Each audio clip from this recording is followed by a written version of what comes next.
Well, opposition to the Northern Gateway pipeline project is based largely on what would happen if there were a spill. And the Premier says before any pipeline is built, BC needs a better response plan.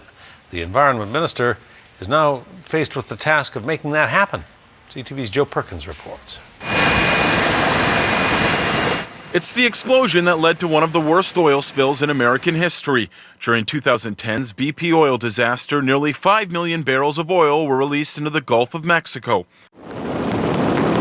For lawmakers across the United States, it was a wake-up call.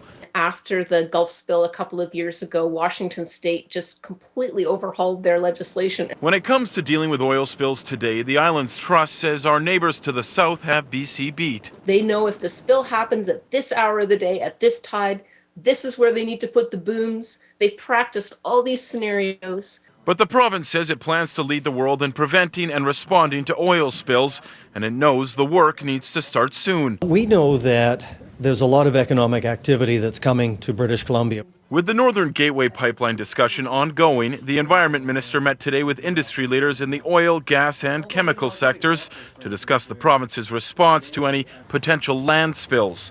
Spills such as overturned tanker trucks and oil tank leaks. Or a path that will increase trade. Pipelines. I think the average British Columbian understands that in order to have economic opportunity, we're going to have to move things through the province. The minister wants to build on the province's polluter-pay system. Similar to Washington, the province is also looking at setting up industry-supported safety funds to ensure when polluters can't pay, taxpayers aren't on the hook.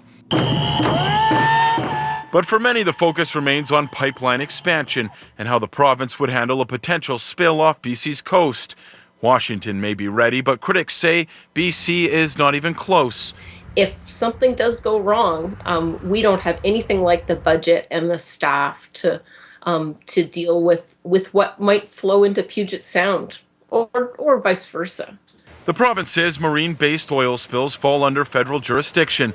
BC does have a 16-member emergency team that helps respond to marine spills, but critics say it's severely undermanned and underfunded. I think it's something the province will have to look at, and it will. Oil spill response legislation is expected to come sometime next year. Joe Perkins, CTV News, Victoria.